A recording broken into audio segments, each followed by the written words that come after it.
بسم اللہ الرحمن الرحیم۔ السلام علیکم اسٹوڈنٹس، امید کرتی ہوں آپ سب خیریت سے ہوں گے۔ آج میں آپ کو کروانے جا رہی ہوں، آپ کا سیکنڈ چیپٹر ہے اور اس کا سیکنڈ ٹاپک ہے فرد اور معاشرہ۔ اب ہم نے بتانا ہے کہ آپ اور ہم جیسے ایک سنگل ہوں گے تو ہم ایک فرد ہوں گے، لیکن جب ہم اتنے سارے لوگ مل جل کے ایک جگہ پہ رہ رہے ہوں گے تو وہ ایک معاشرہ بن جائے گا۔ اب معاشرے کی کیا تعریف ہے؟ معاشرہ انگریزی کا لفظ جو ہے سوسائٹی کا ترجمہ ہے، جو لاطینی زبان کے لفظ سوشل سے نکلا گیا، جس کے لفظی معنی ساتھی کے ہیں۔ گویا معاشرے سے مراد ساتھیوں کا گروہ ہے، لیکن جب ہم پورا معاشرہ لفظ استعمال کرتے ہیں تو اس سے ہمارے خیال میں معاشرے میں انسان کے تمام تر رجحانات پائے جاتے ہیں، جیسے اس کے علمی، ادبی، ثقافتی، تہذیبی، اخلاقی، روحانی، سیاسی، معاشرتی، یہ ساری جو منظم اور غیر منظم سرگرمیاں، محبت اور نفرت کے سارے جو تعلقات ہیں نا، وہ کہاں امپلیمنٹ کر کے دیکھتا ہے فرد؟ وہ معاشرے میں کرتا ہے۔ تو جب یہ سارے لوگ مل جل کے معاشرے میں رہتے ہیں اور یہ ساری سرگرمیاں جو فرد اپلائی کرتے ہیں تو اس کو کیا کہتے ہیں؟ اس کو پھر وہ معاشرہ کہتے ہیں۔ اب ابن خلدون کی اس کی کیسے تعریف کی ہے کہ معاشرہ کیا ہے؟ مشہور مسلمان مفکر، مورخ اور ماہر عمرانیات معاشرے کو ایک نامیاتی جسم سے تشبیہ دیتے ہیں۔ ان کے مطابق معاشرے کی اپنی شخصیت ہوتی ہے۔ معاشرہ بچپن، جوانی اور بڑھاپے کی باقاعدہ منزل طے کرتا ہے۔ آپ اس کو ایسے سمجھ لیں جیسے ان کا کہنے کا یہ مطلب ہے، بالکل معاشرہ ایسے ہے جیسے انسان کا جسم ہوتا ہے، بچپن، پھر آگے جوانی آتی ہے اور بڑھاپے کی منزل طے کر کے، اور آخر میں عروج اور زوال کے بعد وہ طبعی موت مر جاتا ہے۔ اب پروفیسر ٹی ایچ گرین کیا کہتے ہیں؟ معاشرے میں کھلاڑیوں کے علاوہ کھیل کا میدان بھی شامل ہے، یعنی وہ صرف افراد کو معاشرے میں شامل نہیں سمجھتا بلکہ اس جگہ کو بھی معاشرے میں شامل کر دیتا ہے جہاں افراد رہتے ہیں۔ یعنی کہنے کا مطلب یہ ہے کہ فرد، معاشرہ اور جس جگہ پہ جیسے پلے گراؤنڈ کے اندر، جس گراؤنڈ کے اندر میچ کھیلا جا رہا ہے اس کو بھی اس کا حصہ شامل کرنا چاہیے، ٹھیک ہے؟ پھر وہ معاشرہ بنتا ہے۔ لارڈ برائس یہ کہتے ہیں افراد کا وہ مجموعہ جو مشترکہ مقاصد کی خاطر مل جل کر زندگی بسر کر رہا ہے وہ معاشرہ کہلاتا ہے۔ اب دیکھیں، آپ ہم سب ایک جگہ پہ اپنے مقاصد کو حاصل کرنے کے لیے اکٹھے رہ رہے ہیں نا، جدوجہد کر رہے ہیں ایک اچھی زندگی کے لیے، تعلیم حاصل کرنے کے لیے، اچھی صحت کے لیے، فیسلٹیز کو اویل کرنے کے لیے معاشرے میں رہتے ہیں۔ میکاور کہتا ہے کہ معاشرہ ایک مخصوص انسانی گروہ ہے جو کافی مدت سے مشترکہ طور پر زندگی کی منازل منظم ہو کر طے کر رہا ہو۔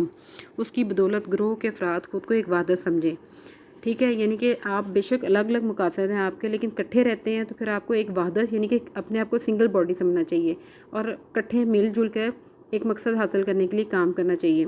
اب معاشرے کی خصوصیت کیا ہے کہ معاشرہ کیسے بنتا ہے، اس کی کریکٹرسٹکس کیا ہیں سوسائٹی کی؟ تو وہ یہ ہیں کہ ایک تو یہ کہ فکر و عمل میں اگر آپ کی ہم آہنگی ہے، وہاں پہ جو لوگ رہتے ہیں ان کے سب کے خیالات ایک طرح کے ہیں، ان میں کوئی اختلاف نہیں ہے، کوئی خود غرضی نہیں ہے، نفرت نہیں ہے، تو کیا ہوگا؟ لہٰذا فکر و عمل کی ہم آہنگی سے ان کے درمیان یک رنگی پیدا ہو جائے گی اور ایک لڑی میں وہ پروئے جائیں گے، تو پھر کیا بن جائے گا؟ پھر معاشرہ بنے گا۔ اگر ان کے مقاصد مشترکہ ہیں، یہ مقاصد چاہے وقتی طور پہ عارضی بھی ہو سکتے ہیں، لیکن اگر ان کے درمیان میں مشترکہ مقاصد کی وجہ سے اتحاد و تعاون ہے تو کیا ہوگا؟ وہاں پہ ایک معاشرہ بن جائے گا۔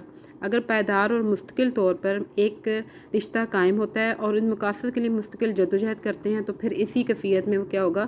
معاشرہ بن جائے گا۔ قدرتی دائرہ ہے معاشرہ، ایک قدرتی اور فطری دائرہ ہے، یہ مصنوعی طور پہ وجود نہیں آتا۔ ہر فرد پیدائش کے طور پر معاشرے کا رکن خود بخود بن جاتا ہے۔ اب ہم جہاں پیدا ہوئے ہیں، جس سوسائٹی میں پلے بڑھے ہیں، ہم آٹومیٹکلی یہاں کی رکنیت حاصل کر لیں گے۔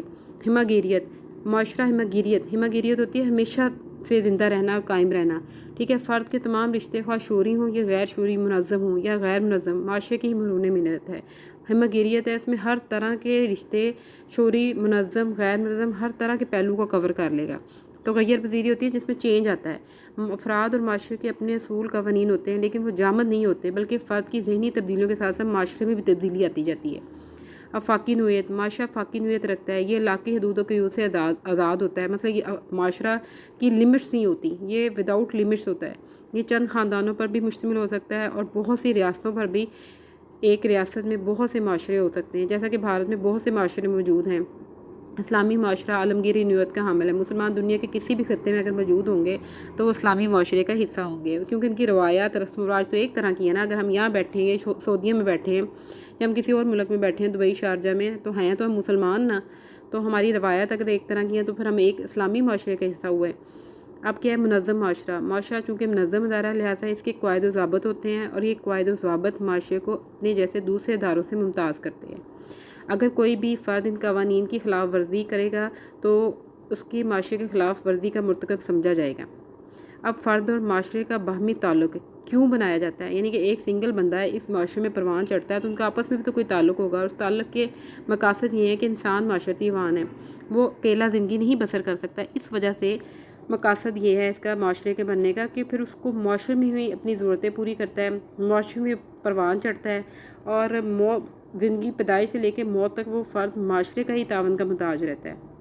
دوسری بقائے نسل اور انسانی پرورش کے لیے بھی ایک فرد جو ہے وہ معاشرے کا محتاج ہوتا ہے۔ اب آہستہ آہستہ انسانی نسل ختم بھی ہو جائے، بقائے نسل انسانی اور بچے کی پرورش معاشرے میں ہی رہ کے ممکن ہو سکتی ہے۔ قوت گوئی، اگر کوئی بچہ اگر جنگل میں چھوڑ دیا جائے تو وہ کبھی بھی بولنا نہیں سیکھ سکتا۔ جب آپ ایک بچہ اپنی صلاحیتوں کو تب پروان چڑھاتا ہے جب وہ معاشرے کے اندر رہتا ہے، معاشرے کے باہر یا کسی اور جگہ پہ وہ بولنا نہیں سیکھ سکتا۔ اس طرح قوت گویائی کی طاقت بھی اس بچے کو معاشرے سے ہی ملتی ہے۔ تعلیم و تربیت بھی معاشرے کی ہی مرہون ملت ہے۔ جس قسم کے خاندان سے اس کا تعلق ہوتا ہے وہ اسی قسم کی تعلیم و تربیت حاصل کرتا ہے اور اس کے مطابق اپنی ذہنی صلاحیتوں کو نشو دیتا ہے۔ تہذیب اور ثقافت کی ترقی اور اس کو آگے دوسری نسل میں تک منتقل کرنا ایک فرد کے لیے اکیلا پاسبل نہیں ہے۔ جب وہ معاشرے میں رہتا ہے تو یہ تہذیب ثقافت آہستہ آہستہ آپ کی اگلی نسلوں میں منتقل ہوتی جاتی ہے۔ ورثے کی منتقلی، معاشرہ ہر نسل کی ترقی کے تجربات کو اگلی نسل تک منتقل کر دیتا ہے، اور آپ کی تمام تر جو ضروریات ہیں وہ کہاں پوری ہوتی ہیں؟ وہ ساری کی ساری آپ کی ضروریات آپ کو معاشرے میں ہی پوری کر دی جاتی ہیں۔ اجتماعی ترقی بغیر معاشرے کے ممکن ہی نہیں ہے۔ یہ وہ تھے تعلقات جس کی وجہ سے فرد اور معاشرے کا تعلق بنتا ہے، اور اس کے مقاصد بھی یہی ہیں کہ ان سے یہ ساری فیسلٹیز وہ ویل کر لیتا ہے۔ امید کرتی ہوں اسٹوڈنٹس آج کا لیکچر آپ کو سمجھ آ گیا ہوگا۔ اس کو آپ نے اچھے طریقے سے تیار کر لینا ہے اور اس کی ایک اسائنمنٹ بنا لینی ہے۔ شکریہ۔